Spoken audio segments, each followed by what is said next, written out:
Well, tonight, Wendy Rose Williams, you're going to tell us about past life pilgrimages.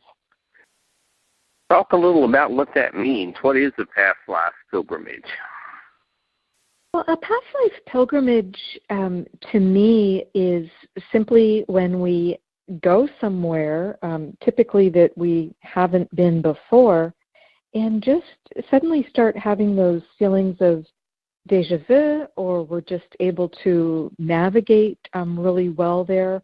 We're just starting to have that experience of traveling somewhere that we've been previously in a past life. Tell us about some of your own experiences with that and how you have found them helpful. I've found them really helpful, just on so many levels, because it just validates that past life for you in so many ways. I mean, imagine if you're able to really, really recognize a place, as I said. Like I know some people that have been able to navigate New York City, for instance, which is not an easy place to navigate, and just were flawless with whatever section they were in, or someone finding their own grave. It just can be really, really meaningful to know, yes, my soul is eternal. I have been here before, and oh my gosh, my intuition was right. I was on the right track, that I really was here before, because here's just the clues and those synchronicities lining up piece by piece by piece. Because for a lot of us, it can just be hard to trust our intuition when we're first learning to really do that at this kind of level, and to just act on it timely. And I know I was always asking for more validation, more information from my guide. So it just really filled that need for me very nicely. Wendy, have you found that most of your past life pilgrimages were planned or arose spontaneously?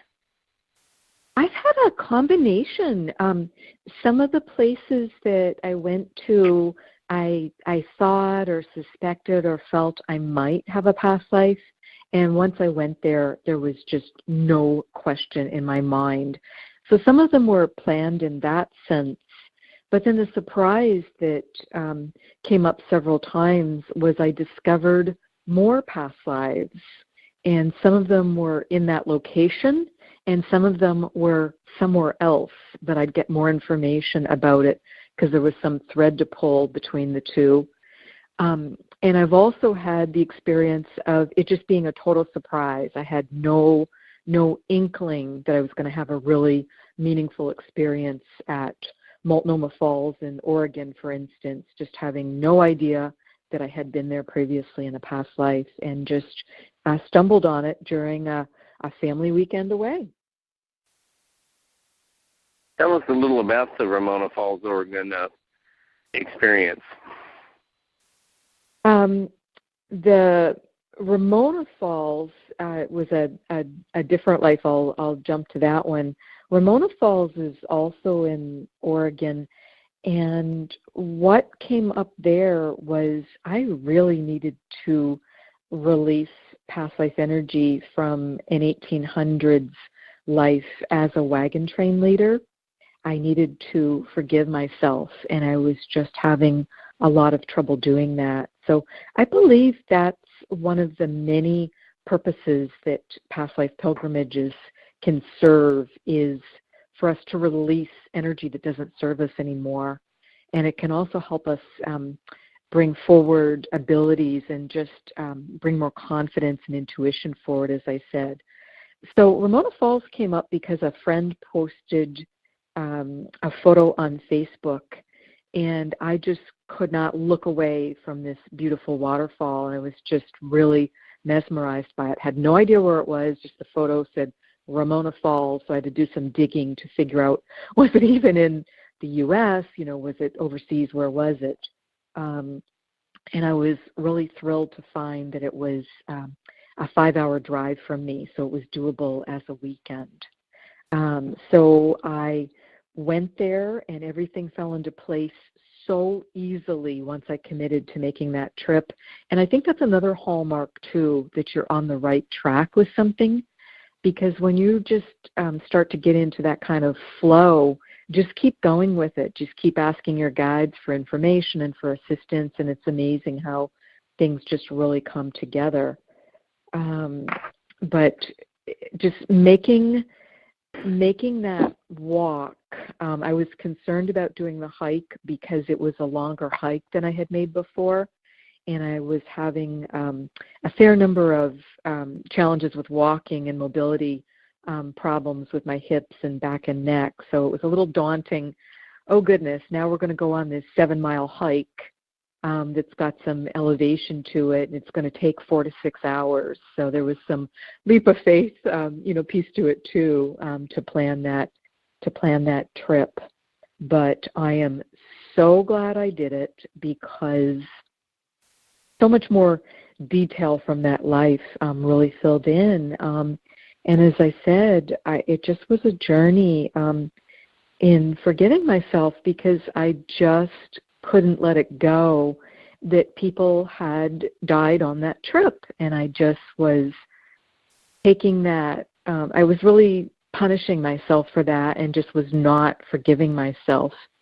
And, yes, we want to do our very best always, but no leader is able to necessarily protect everyone and get everyone through a dangerous trek like that. It was a several 1,000-mile walk, and unfortunately, some things did go wrong, and some people did have accidents or drown, or disease would crop its head as we traveled for months, and just being able to release that, it was a big deal.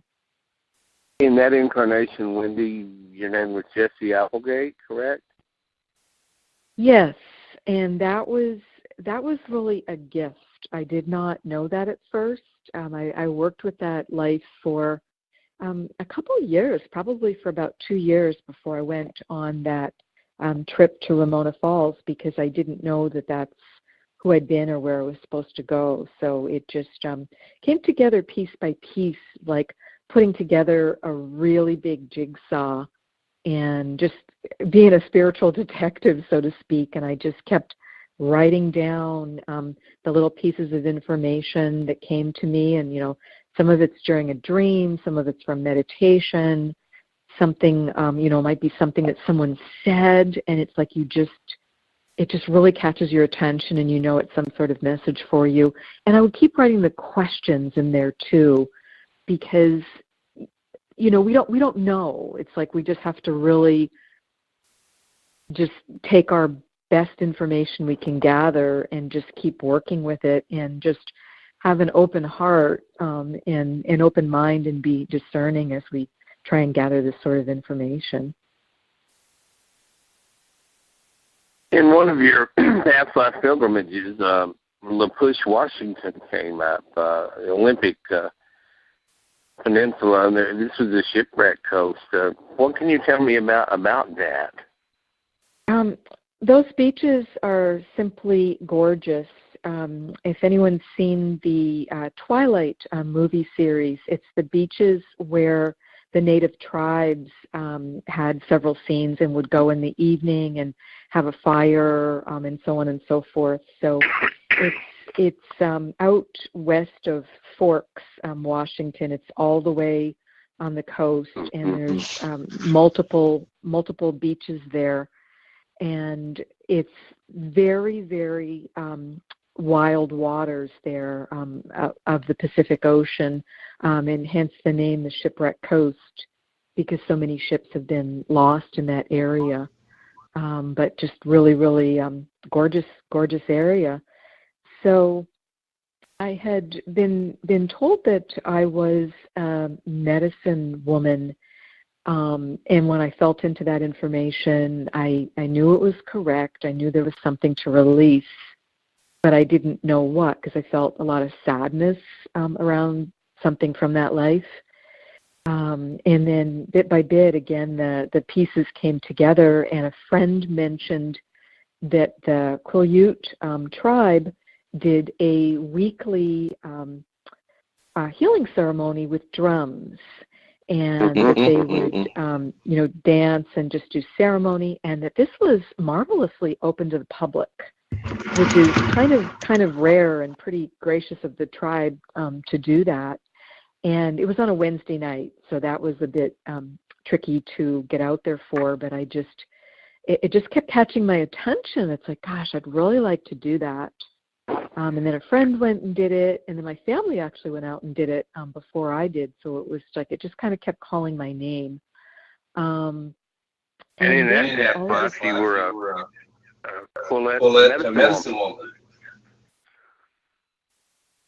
I'm sorry, Rich, you were breaking up. What did you ask? In that class, you were a Quileute medicine woman. Correct.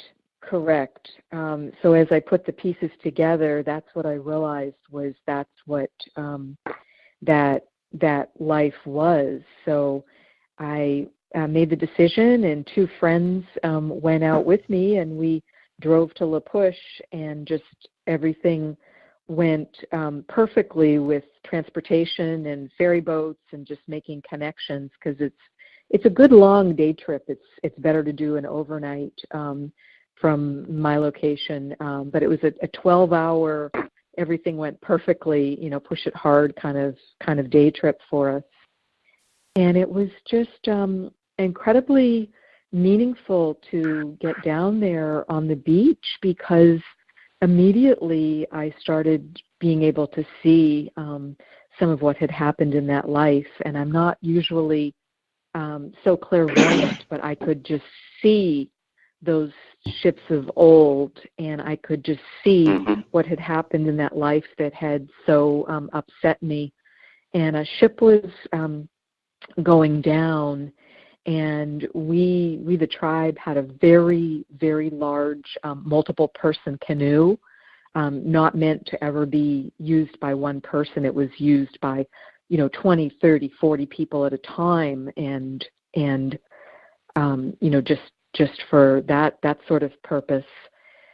And what happened was, one of the young braves in the tribe, I saw this ship going down, and I saw men at risk of drowning. They were already in the water, and the ship was going down. So I was calling for help from down on the beach, and one of the young braves came running down, and he made the choice to jump in the canoe alone and to push out and go out there and try and get to the people to save them. And because it's just not meant, just can't be manned by one person. So unfortunately, he ends up capsizing this too large boat, and he drowns as well as the other people. No one is rescued, and we're all on the beach just in tears, many of us, because we can't get out there because of his decision. So it was quite interesting. It was two different lives in a row where I had to watch people drown and not be able to help them, and that was just something I was still carrying with me. Absolutely.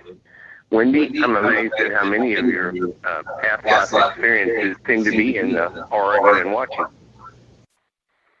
Yes, and I think that's part of what drew me to move to Seattle from Boston, and I certainly didn't know it at the time, but I think that's why Seattle felt like home, because we'd considered several cities when we relocated from the East Coast. So I think that was a piece of it. And the reason I found so many lives locally that I've been able to drive to, it's just a really funny, practical reason that other listeners might be able to apply to. I just was so intrigued by the concept of past life pilgrimages, and I heard of so many friends like going to Egypt and going to southern France and going to Greece and Italy and, just doing all these wonderful travels. But I just wasn't at that point in my life. financially, vacation-wise from work, just for several reasons. So I just got super practical with my guides and just sat down and meditated and said, if I've had past lives locally, somewhere easy I can drive to, day trip, overnight, something local where there's energy for me to release or to know about, please tell me. And I think that's what just opened these floodgates of, I then found 5 or 6 or 7 of them, of these different locations to go to locally. Tell us about so that's how that Noma Falls, Oregon, and the yes, legend. Multnomah Falls is a gorgeous waterfall, one of the most well-known in Oregon State, and it's a double waterfall, and it's well known and very highly visited because it's super close to the road, so you don't have to go on a long hike to get to it, like you do to many waterfalls. So that's why my mom picked it, because it was going to be somewhere that she could walk to easily with a cane, and that she and my daughters and I could go when we were visiting Portland. So my mom was the one who chose it and keyed into it as a scenic place for us to go to. And so sounded good to all 4 of us, so we agreed to go there. And what was really interesting was, this was back in early 2013, and what was interesting was, for a few days before we went there, before we went on that trip, I kept hearing my oldest daughter's name and the word princess. And I would hear princess and her name, princess and her name. And I'm like, what is that about? I mean, I knew it was a message from my guides and from spirit, but I couldn't get it. I didn't understand. Are you telling me my daughter was a princess? Are you telling me my daughter's acting like a princess? What are you trying to tell me? I just couldn't get it. And we went and saw the waterfalls, and I'm still mystified because I'm hearing this message with more and more and more urgency from my guides. And I'm, continuing to ask them questions. What are you trying to tell me about my daughter? And are you trying to tell me she had a past life as a princess? And then I'm hearing yes, yes, yes. So I'm like, playing 20 questions, trying to get this with my limited clairaudience at that time, limited ability to hear my guides. And as we were walking around in the large gift shop at Multnomah after visiting the falls, there I found a postcard, and I could just see it on the wall. It was like just grabbing me, and it was about how one of the princesses, Multnomah, had given her life to save her tribe, to try and save her fiancé, because the tribe was, many members were falling ill very suddenly and dying, probably from smallpox or something from visiting explorers and sailors that they just didn't have an immunity for. But the natives didn't know, what was occurring, other than the fact that this sickness was taking them.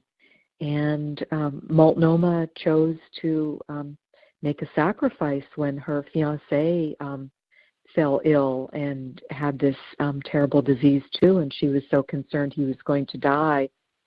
She chose to hike up to the top of the waterfall. I believe it's 625 feet or something like that. And she threw herself off the waterfall to fulfill the prophecy that if one of the princesses was willing to give her life, she would save her people. And that is exactly what happened. And I believe my oldest daughter was that princess. Wow, that is an